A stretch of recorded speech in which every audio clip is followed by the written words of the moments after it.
پہلی مسلم خاتون پائلٹ جس نے دنیا کو حیران کر دیا تھا۔ چند ماہ کی تربیت کے بعد ہی جہازوں کی ریس جیت لی، لیکن فاتح کوئی اور کیسے بنا؟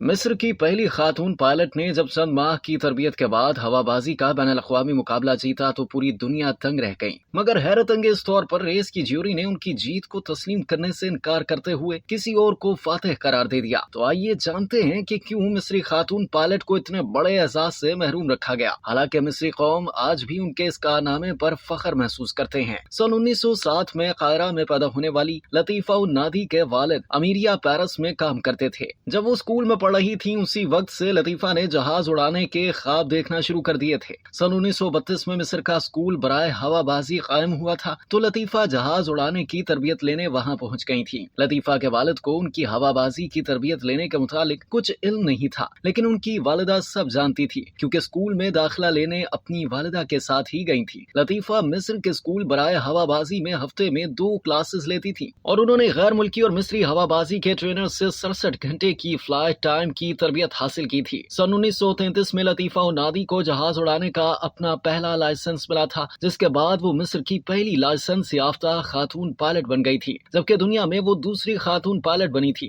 دنیا کی پہلی لائسنس یافتہ خاتون پائلٹ امریکی شہری ایملا ہارٹ تھی، جنہیں اکیلے جہاز اڑانے کا موقع ملا تھا۔ دسمبر 1933 میں مصر میں ایک بین الاقوامی کانفرنس برائے ہوا بازی کا انعقاد کیا گیا اور اس موقع پر جہازوں کی سپیڈ ریس کے مقابلے کا بھی انعقاد کیا گیا۔ اس مقابلے میں دنیا کے 60 ممالک سے پائلٹس نے حصہ لیا تھا۔ لطیفہ النادی نے بھی قاہرہ اور الیگزینڈریا کے درمیان منعقد ہونے والی جہازوں کی اس ریس میں حصہ لیا۔ صرف 6 ماہ تربیت حاصل کرنے والی لطیفہ نے یہ ریس جیت کر سب کو حیران کر دیا۔ وہ اختتامی مقام پر حریف ہوا بازوں سے 1 منٹ قبل ہی پہنچ گئی تھی، تاہم اس مقابلے کی جیوری نے ان کی جیت تسلیم کرنے سے انکار کر دیا اور کہا کہ انہوں نے بحیرہ روم کے ساحل پر 2 چیک پوائنٹس کو چھوڑا ہے، اور یہ بھی کہا گیا کہ لطیفہ نے ریس کے متعین کردہ روٹ کا دوسرا چکر مکمل نہیں کیا بلکہ صرف 1 چکر لگایا ہے۔ جیوری نے اس دعوے کے ساتھ اس مقابلے کا فاتح ان کے فرانسیسی حریف کو قرار دے دیا، لیکن مصری قوم کے لیے اس ریس کی فاتح آج بھی لطیفہ النادی ہیں۔ مصری اخبار و جرائد نے اس وقت مصر کی پہلی خاتون پائلٹ لطیفہ النادی کی شاندار و تاریخی کامیابی کو شہ سرخیوں میں جگہ دی۔ ایک جریدے نے لکھا کہ جو یہ سوچتے تھے کہ لطیفہ ان سے مقابلہ کر رہی ہے جن کی ہوا بازی کی ایک طویل تاریخ اور وسیع تجربہ ہے، تو پھر لطیفہ نے صرف 6 ماہ تربیت حاصل کی اور یہ کیسے ہو گیا کہ اس نے سب کو 1 منٹ کے فرق سے پیچھے چھوڑ کر یہ ریس جیت لی۔ مصری لوگوں کی جانب سے لطیفہ کو بھیجے گئے بے شمار پیغامات میں سے ایک میں لکھا تھا کہ تم نے اس ملک کی عزت میں اضافہ کیا،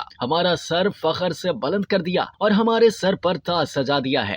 ایک بار لطیفہ نے بتایا تھا کہ جب ان کے والد کو اس متعلق علم ہوا تو انہوں نے ان پر غصہ کیا کیونکہ وہ نہیں سمجھتے تھے کہ لطیفہ جہاز اڑا سکتی ہیں، لیکن جب لطیفہ نے احرام مصر کے گرد جہاز کا چکر لگایا تو ان کے والد کے خیالات بھی تبدیل ہو گئے۔ لطیفہ کا کہنا تھا کہ یہ ان کی زندگی کا سب سے یادگار اور خوبصورت لمحہ تھا۔ لطیفہ کی کامیابی کے بعد بہت سی مصری خواتین نے ہوا بازی کے شعبے میں قدم رکھا۔ بعد ازاں لطیفہ نے سوئٹزرلینڈ میں سکونت اختیار کر لی اور انہیں وہاں کی شہریت مل گئی۔ لطیفہ سن 2002 میں 95 برس کی عمر میں انتقال کر گئیں۔